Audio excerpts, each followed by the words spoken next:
Are we personal injury lawyers the bad guys? Are we responsible for all the frivolous litigation that happens in Florida, in the United States, and in other countries that have a tort system like we do? And the answer to that question may surprise you coming from a personal injury lawyer. So there's really a lot to unpack in a question like that, because you really have to take it all the way back to just the basics of definitions. What is a frivolous lawsuit? Like when somebody says, oh, this lawsuit was frivolous, what does that mean? It really depends on who's saying it. If an insurance company is saying that the lawsuit is frivolous, then it almost often means that they don't think they should pay for the injuries that were caused because of, their own parameters. So they think, oh, the evidence is weak. Meanwhile, they went to a jury and the jury determined that the evidence was good enough, that the evidence was strong enough, that they were responsible. So in their opinion, it was frivolous, but yet we had 6 or 12 members of the community, depending on the jurisdiction, that looked at the evidence and determined that it was not frivolous, that it in fact was warranted that the case be brought. And so when somebody says it's a case frivolous, it really depends on who's saying it. And then there's injury lawyers that think no case is frivolous. There's injury lawyers that will bring cases that frankly we in our firm will never even touch, like it wouldn't even make it past our intake process because our standards tend to be higher. And so if you listen to injury lawyers, then maybe nothing's frivolous, right? So nobody's responsible. And so it really just depends on where you're getting it from, like who's saying it, right? But if you really go all the way back, the responsibility for frivolous lawsuits really comes down to people who bring them. Meaning we as injury lawyers, we are an extension of the people in our communities. And so if we have people who are not injured, who are just looking to make a buck, who come to a lawyer and they tell that lawyer a story, they lie to that lawyer, which unfortunately happens, and they tell the lawyer things that are not true, and the lawyer in good faith believes the client, the lawyer thinks, oh, this person's actually injured, let me do the best that I can to help him out, then that lawyer will bring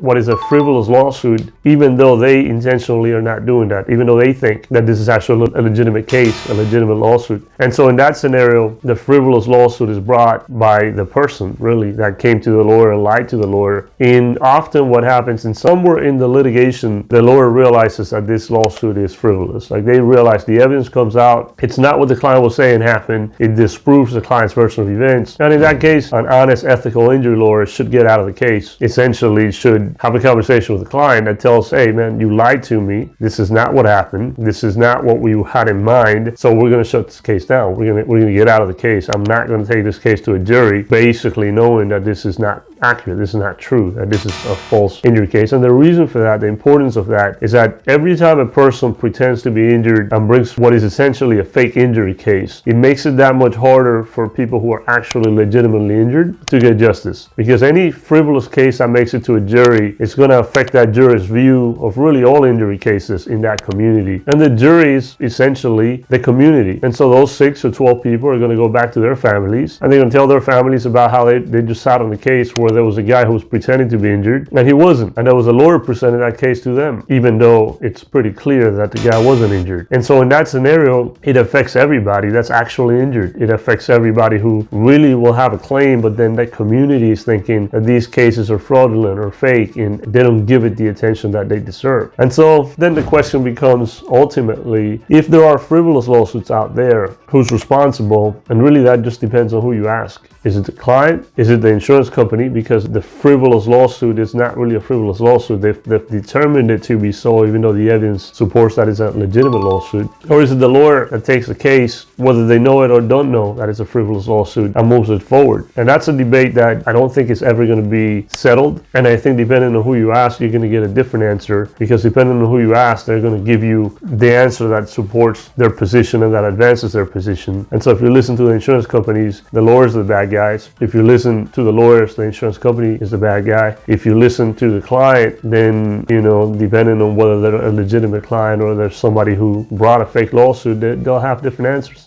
And so I don't know what the answer is. And I've been practicing personal injury law for a long time and helping a lot of injured clients for a long time. But there's definitely a debate that needs to be had. And it's definitely something that you got to think about as a person, because unfortunately there's a lot of money being invested by companies whose goal and whose interest is that you as a potential juror start believing that every injury case is fake and that you should give up your rights in the event that you are injured to get what you deserve, because there's a rampant amount of fraudulent lawsuits or frivolous lawsuits. That's likely not really the case.